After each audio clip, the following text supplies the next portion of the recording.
พี่น้องเอ้ยเกิดเรื่องขึ้นอีกแล้วกับน้องพรเนาะตอนนี้เนาะคือตอนนี้น้องพรโทรมาหาทางเบ้าติงทองแล้วก็เบ้ายาวเนาะหาความช่วยเหลือเนื่องจากว่าน้องพรนั่นน่ะได้รับเงินจากเจนอมหลังจากเจนอมบอกว่าถ้าได้รับเงินแล้วโพสต์ลงทาง Facebook เลยเนาะหลังจากน้องพรได้โพสต์ลงไปแล้วมีคนแซดเข้ามาบอกให้น้องพรโอนเงินคืนให้เจนอมเนาะตอนนี้เกิดเป็นปัญหาแล้วเนาะแล้วก็มีมีอย่างก็แซดลุดออกมาเนาะจากเอามาแต่ใส่กระบุงเนาะว่าน้องพรนี่แซดไปหาโจเซฟไปถามโจเซฟเรื่องเงินจากเจนอมเนาะตอนนี้เนาะก็คือมีแซดนั้นลุดออกมาตอนนี้นะมันแม่นแท้หรือบ่แม่นเนาะอันนี้ก็ตามที่น้องพรเอามาเนาะหรือว่ามีคนไปแฮก Facebook น้องพรหรือว่าอันนี้ก็บ่ฮู้เนาะหรือว่าน้องพรนี่แซดไปหาโจเซฟแท้บ่เนาะหรือว่าจากหักหลังเจนอมบ่หรือว่าอะไรก็บ่ฮู้อันนี้เนาะเดี๋ยวเราไปฟังคลิปเสียงจากน้องพรที่โทรมาหาทางเบายาวก่อนเนาะเดี๋ยวจึงมาสรุปกันว่าเกิดหยังขึ้นตัวนี้ได้เด้ออันน้องว่าน้องสิเปลี่ยนนั่นเพจใหม่ได้บ่เพราะว่ามีคนแฮกเพจน้องแล้วไปลิงก์ไปแชทแล้วนี่แบบเอาลงเพจนี่แบบไรก็แบบพระเจ้าแชทหาแล้วได้น้องก็บ่ฮู้นะเขาแฮกเพจน้องวานนี่แชทไปเบิ่งเขาเจ้าเอาลงเพจเราเขาด่ามาเฮาน้องเลยให้น้องเอาลงคลิปให้น้องก็บ่กล้าเอาลงเขาให้เพจน้องบ่หรือว่าเขาเอารูปน้องไปโพสต์ตัวนี้เลยเขาแฮกเพจน้องแล้วเขาไปแชทหาคนนี้คนนั้นแล้วเอาลงเพจนะว่าโตน้องได้เงินนำเจนอมนะ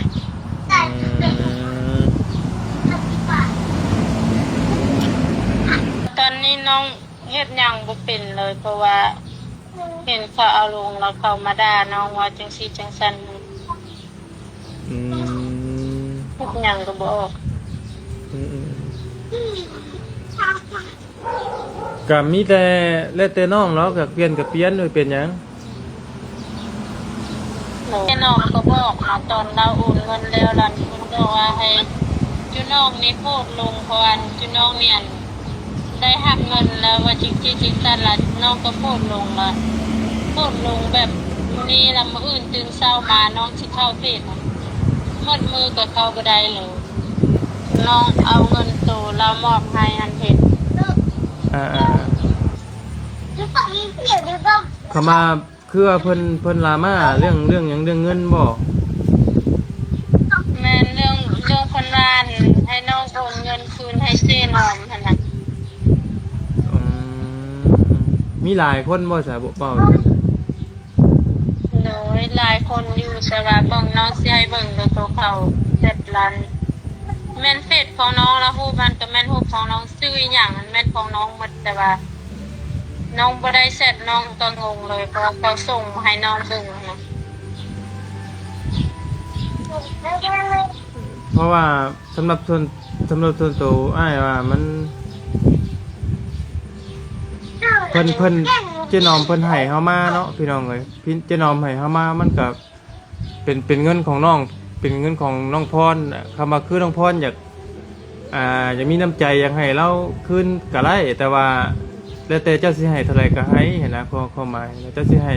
5 ล้าน10 ล้านก็แล้วแต่เห็นนะแต่ว่าเจ้าบ่ให้ก็ได้มันเป็นเงินของเจ้าแหละเพราะว่าเพิ่นให้เจ้ามาแหละถ้าว่าทางที่ดีที่สุดก็ถ้าว่าบ่อย่างนั้นก็เฮาบ่ต้องโพสต์อีหยังน้องแค่เฮาอยู่เงียบๆของเฮาแหละก็มันจืดมันจางไปเองแหละมันก็เพิ่นก็ลืมไปเองหรอกไปแล้วนะมันหึงไปเพราะว่าเฮาบ่ได้ไปโกงไผเลยเฮาบ่ได้เอาเงินไผมาเฮาบ่ได้ไปลักไปเล่มเงินไผเพิ่นก็เอามาให้เฮาเองอะนะมีแต่ว่าตอนนี้น้องยังคิดยังบ่ออกเพราะว่าพระเจ้าด่ามาน้องหลายโพดพระเจ้าเอาลงดูน้องส่งให้ดู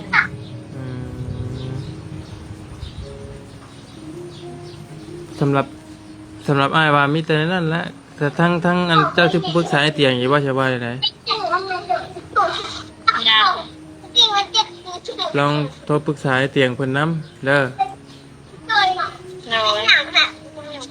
เพราะว่าสำหรับอ้ายว่า มันเป็นสิทธิของเจ้าน่ะเจ้าสิคืนบ่คืนก็ได้น่ะเพราะว่าเฮาบ่ได้ไปลักไปเล่มของไผน่ะ แม่น แต่ว่าถามเรื่องถามมาเรื่องน้ำใจบ่ก็แล้วแต่น้องสิให้เพิ่นเท่าไหร่น่ะเพิ่นสิเอาบ่แค่นั้นน่ะ น้องก็บ่คิดว่าเรื่องมันสิเป็นแบบนี้หั่นน่ะ คำว่าน้องอยากให้เพิ่นก็ให้คำว่ากระถามเจ้านอมเพิ่นสิขอเจ้าก็ลองโทรอันโทษเจ้านอมอันเอาขี้วามเราก็ได้เจ้าให้ค่าน้ำมูกน้ำมันเราเล็กๆหน่อยก็ได้หรือว่าก็แล้วแต่จะแชร์เท่าไหร่ก็ให้ถ้าเราว่าบ่เอาแต่ว่าบ่แต่สำหรับอ้ายคิดว่าบ่ยาวคิดว่าเราบ่เอาบ่ยาวคิดว่าเจ้านอมบ่เอา เราบ่เอา บ่ยาวคิดว่าเจ้านอมบ่เอาพี่น้อง เราบ่เอา เพราะว่าถ้า พอบ่ยาวคิดว่าถ้าเราเอาก็ทำเราก็ทำทั่วสิลงเราอีกพี่น้องเลยเนาะแต่บ่ยาวว่าเราบ่เอา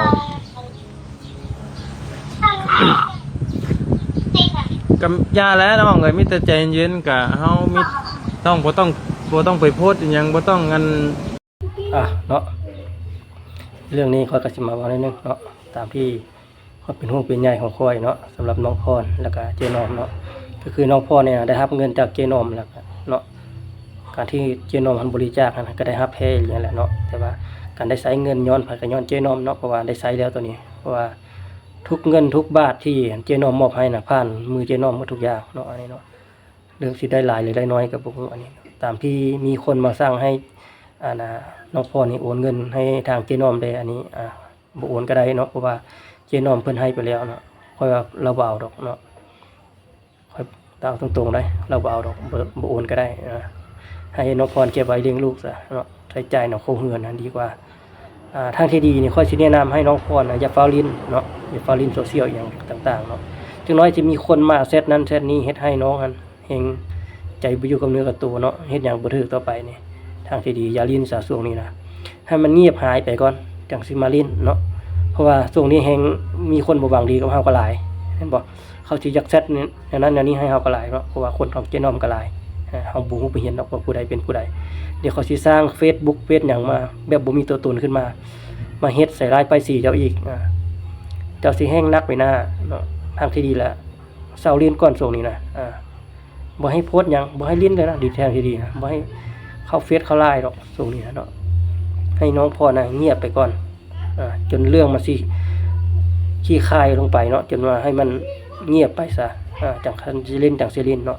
ช่วงนี้อย่าฟ้าวลิ้นเลยช่วงนี้นะพอแท้ได้เนาะอย่าฟ้าไปแซดหาผู้นั้นผู้นี้นี่คือแซดหลุดออกมานี่มีคนว่าไปด่าลุมน้องนี่เห็นบ่ก็คือเขาว่าน้องนี่ไปแซดกับโจเซฟนี่เห็นบ่ไปเข้าข้างโจเซฟนี่อันนี้แหละปัญหาที่มันเกิดขึ้นนะก็ย้อนน้องเขาไปเล่นนี่แหละเนาะดีบ่ดีแม่นน้องไปแซดไปแท้คันว่าโจเซฟโพสต์ลงนี่น้องเซตเลยได้อันนี้ยังบ่ทันฮู้วันแม่นแท้หรือบ่แม่นเนาะเพราะว่าน้องไปแซดกับโจเซฟนี่แคปไว้ทุกอย่างเราบ่ได้ไว้หน้าผู้ใดเด้อเราบ่ได้เห็นใจผู้ใดเด้อโจเซฟนี่เด้ออันนี้ล่ะให้น้องคิดเพิ่งดีๆเนาะก่อนสิเฮ็ดหยังนะให้ระมัดระวังทางที่ดีแล้วให้เศร้าซะเนาะบ่ลิ้นช่วงนี้นะแม่นเลยเดี๋ยวคนสิบ่หวังดีกับเฮานี่มาเฮ็ดนั้นเฮ็ดนี่เนี่ยโอ้ยเป็นเรื่องเป็นราวอยู่แล้วเนาะประเด็นมันสิแห้งขึ้นกว่าเก่าอีกถ้าน้องไปโพสต์นั้นโพสต์นี้ขึ้นมาเนี่ยโอ้ยมันสิบ่จบบ่สิ้นกันอีกจักเทื่อเนาะทางที่ดีแล้วให้น้องพักผ่อนก่อนสุดนี้อย่าฟ้าวลิ้นเนาะให้เงียบๆไปก่อน